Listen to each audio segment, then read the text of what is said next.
today I'm going to show you how to sew one of these. I call it a corset, and it's great for a variety of looks including cottagecore, fairycore, history bounding, rococo inspired, Lolita. You can do a lot of things with it. It's based on 18th century stays, but with a couple of differences. First of all, it's made entirely with one pattern piece, just one, and that makes it so much easier to sew. No need to cut lots of different pieces and sew them together. One piece, and of course with optional very simple straight straps. I made the pattern by putting my measurements into the Elizabethan custom corset pattern generator, and usually you get a pattern that comes out something like this, and I adapted it in a couple of ways so that it would make a nice kind of like bodice top corset that you wear on the outside. It's kind of a little bit like a dirndl. It's inspired by a lot of different historical looks. Alright, so here's what I did with the Elizabethan pattern. So you get something like this with the tabs. You can get the pattern without the tabs. It will just basically not have the bottom part here. It'll end there. First thing I did was make it front lacing, easier to wear, and just kind of the look that I'm going for. To make it front lacing, I reduced the front of the pattern like this. I didn't take so much away from the bottom, but I took maybe an inch, a little bit, maybe 2 inches off from the top, because you always want some ease. You want the final corset to be a little bit smaller than your actual measurements, so that when you wear it, you can lace it up, and basically you want it a little bit smaller.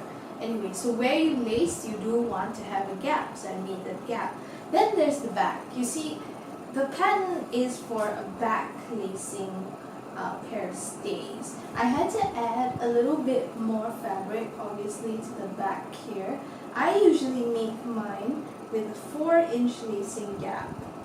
So I had to add 4 inches in total to the back of my pattern so that it would fit, so that I can bring it around to the front. And basically what you can do is try adding 2 inches to, say, cardboard pattern, or not cardboard, maybe a paper pattern, or a cloth kind of stiffer fabric, and you pull it around and see, can it like come right around to the front, or is it a little bit too short, too narrow in the back? If it's too narrow, make it add a little bit more. Now I added, so we don't have the tabs here, I made it come to a little point in the back. Not too much of a point, because it's going to be hard to fit.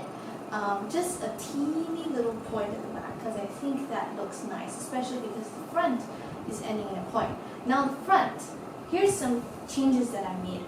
You can see this is much longer than this, because this is not a full pair of stays. It's not meant to have that same kind of effect on your figure. So it's lower for one thing. It's, like I said, it ends about where a dirndl bodice ends, and it doesn't extend so low. Normally stays, they have a little bit of shape at the bottom. That's part of the busk, it's called. You have a stiff piece of wood that you would have in front here, and it's kind of curved all the way down, and that gives you that look that you want for historical garments. This one doesn't. It ends in a neat little point, and so that's slightly different. It doesn't extend so low, but you can always just decide how long you want yours to be and just put that into the custom stays generator. Now the other thing is that you want to make sure that the waist doesn't extend too low. Why is that? Because we have our waist like that, and then we have our hips. If we make it too low and it's only going one direction, there are no tabs to splay out and smooth over your hips, it's going to be very uncomfortable when you sit down. It's going to dig into your hips, into your bone hair. It's just not going to be comfortable. So all in all, it's basically a shorter pair of stays, front lacing with no tabs, all made with one pattern piece. On the pattern itself, you can see I'm changing the center front point at the bottom, removing the tabs, bringing everything down a little bit, and bringing the top of the center front in slightly as well. And I will make a few more changes later when I cut out the lining fabric, as you will see. I'm also adding a seam allowance to the center front and to the top and bottom of the pattern, everything except the center back, which will be cut on a fold. Now I'm cutting out the pattern, and then we're going to start work on cutting out the fabric for the bodice. They're going to be two pieces, basically, a front and a back, and it can be reversible if you wish, so choose a nice fabric for both front and back. I'm going with two cottons, a floral cotton for the inside and a blue cotton that's going to be overlaid with a bit of lace, and I'm going to treat the lace and the cotton as if they're one piece, the front piece. Now here I am laying out the pattern, and I'm going to cut it out on my lining first. I'm going to wear it kind of, and then I'm going to see if I need to make any changes, because making your own pattern or even using a commercial pattern, you will always kind of have to test things out. You have to adjust as you go along. Now, one big change that I made to the Elizabethan stays pattern at this point, you can see the center back and the fold goes up, and I don't want that, so I'm just going to make it straight, and it's a very, very simple change. That's a change to the pattern shape as well, just shaving off that little bump at the center back. Another thing that I realized, rookie mistake, I forgot to add the lacing gap in that I told you about. So I measured how much of a lacing gap I would need, and then I cut my front layer of the fabric with 2 inches on each side of the fold, adding that lacing gap in. And it was perfect because I tried it on with the lining layer, and I knew how much I needed to add exactly. So I cut like a patch piece and sewed that to the lining layer to make up for the little bit that I had missed. So, you know, it's part of the process. These things happen, and I sewed it on. Then after that, you can see I'm left with a lining layer with a piece right there in the center back. It's not too bad once you sew it out. I'm going to put it with the nice side of the fabric facing up. Then I'm going to put the lace layer. Then I'm going to put the other blue front layer with the nice side of the fabric facing down. So I'm sandwiching the nice outer sides of the fabric in. I'm going to sew this together all the way across the bottom, one side of the front, and the entire top, leaving one side open, and then I'm going to flip it inside out. You're going to be flipping the fabric inside out, so you can actually take the pattern and mark out where exactly you're going to be sewing, accounting, you know, for the seam allowances and all that. Just mark it with a pencil and follow that guide as you sew, and remember to leave that one seam completely open, because we're going to need to flip everything inside out. We're going to need to insert boning as well. Once it's sewn, take a pair of zigzag scissors or take a pair of normal scissors, but account for the curves and the angles, and do a little bit of trimming as needed, all around, of course, except for the opening, because you don't want to trim that at the moment. And once you trim it, it will be so much easier to flip everything inside out and get a very, very neat piece. So we're gonna flip it, very easy, taking care to, you know, get at those corners and points, especially the center front.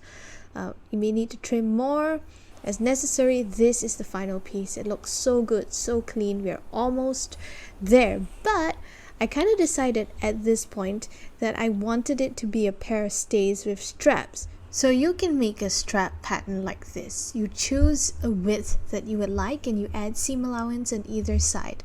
Then for the length, you could try putting on the bodice of your corset and then kind of feeling like, use a measuring tape, figure out like where you want the straps to sit, and then how long you want the straps to be.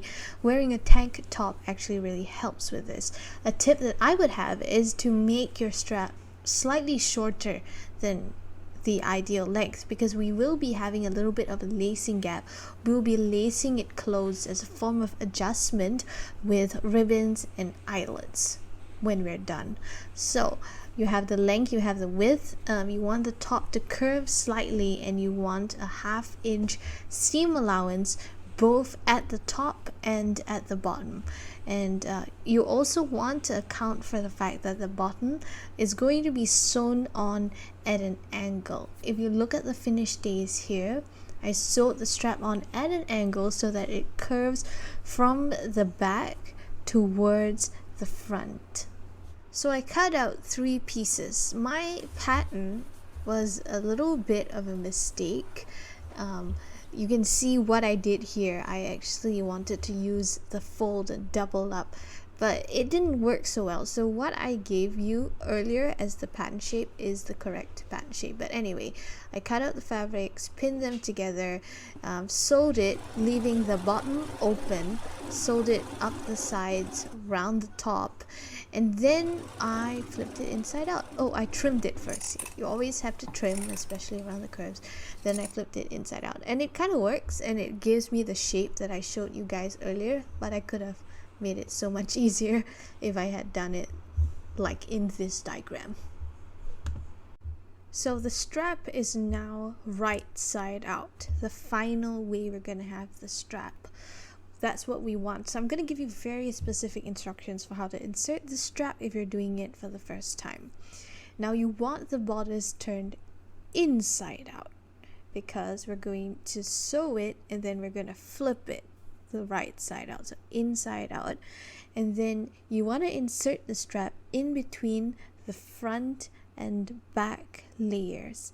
You're going to pin the strap flipped the opposite of the final placement or position, and you want to flip it, put it at the correct angle, pin it, and then sew it into place. Then when you flip the bodice right side out, you're going to get the perfect strap placement. And if you get it wrong, don't worry, you can always unpick it and do it again. It's part of the process. So you can see here I have everything kind of placed where I want it to be, though I'm still adjusting it, still making sure that the angle is right, the placement is good, that the fabric is correct, because you don't want it to come out with the front, and back mixed up and not matching between the strap and the bodice. You can see the strap is sitting in between the front and back layers of the bodice as well. I finagled with it a little bit, and then I pinned it down and sewed it into place. With both straps sewn, I flipped everything inside out and ironed it. It looked so good. It's so simple to do, really. And the other thing is like the placement of the straps and the back. I used a tank top to just guide where to place it, and then just measure the other side accordingly. When you're ironing, take note to iron the point, the center back point real nice, as well as the center front points. This is an essential step because boning provides structure and support to your bodice. Now you can choose to have half boned or fully boned stays, but I went with half boned according to a design that I came up with. All the boning channels were sewn in groups of 2. Starting from the center front, we have a piece of boning, a gap for the eyelets, and then another piece of boning. This provides essential support for lacing. Then we have a diagonal line, like a triangle. That's really great for giving you a very flattering shape. Then we have the side piece, which is exactly the halfway point of the bodice. That gives some support for the side. Then for the back, we have 2 sets of boning angled towards the center back and then the center back. And then everything is repeated on the other side exactly. I have here my sandpaper. I accidentally spilled acrylic paint on it a long time ago. And then I have my boning, which are just zip ties. So we're going to start with the first one, which is here. So make sure you're not using your fabric scissors at this point. Cut off piece 1 here, and then we just gauge how much to cut off the bottom to have a nice piece. I kind of hold it this way, and okay, so we have a curved end here and a curved end here, and it's gonna go right all the way in. I've never actually worked on and inserted boning from the sides. I've always done it from the top, so this is actually something quite different. Alright, going to be changing to my zipper foot. To sew the boning channels, as you insert the boning, you will be needing, besides your all-purpose sewing foot, your zipper foot as well, so you can sew right up to the boning very snugly.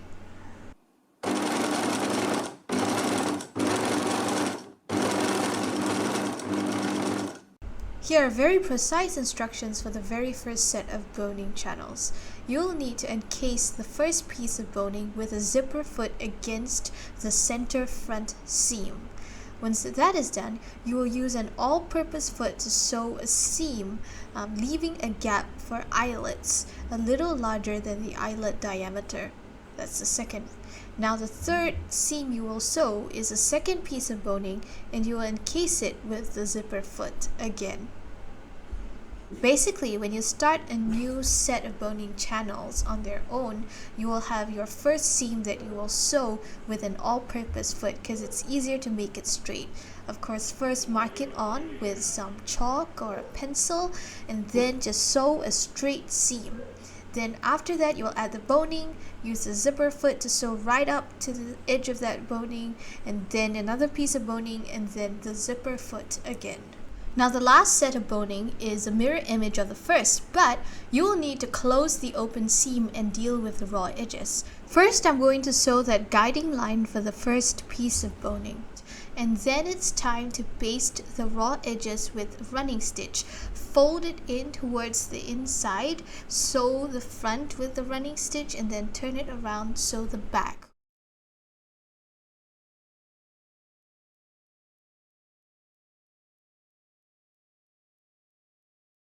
Prepare the first piece of boning for the final set, and then sew it in with your zipper foot nice and snug. Now you just want to put your second piece of boning in and enclose it.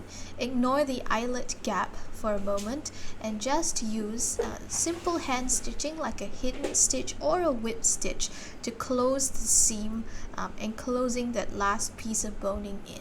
Hidden, ladder, or invisible stitch is pretty easy to sew once you get the hang of it, and it doesn't take very long. The final step is using the zipper foot to sew the second piece of boning against the closed edge snugly, leaving a gap in between the two pieces of boning for your eyelets. Now it's time to finish up the project and add the eyelet holes. I'll be using 2-piece grommets. Don't use 1-piece grommets. They will snag and they will scratch you. Use 2-piece garment grommets. I recommend using a tiny pair of scissors or an awl to kind of push the threads of the fabric apart to make the hole for your eyelet rather than cutting it exactly to size. Mainly because if you cut the fabric, the eyelet won't sit as snugly inside and the fabric might fray. Whereas if you squeeze it open, it's not going to fray and your grommets won't come out so easily. Assemble your grommets according to the instructions. I use a little like tool here, as you can see, and you want to space the front lacing grommets about 1 inch apart. And here is how it turned out for me. I love it so much, and I'm actually thinking about using this kind of bodice pattern as a base for garments, dresses, everything in between. So do let me know how this goes for you if you tried this pattern and this project out, and do like, subscribe, let me know if you have any questions as well. Bye!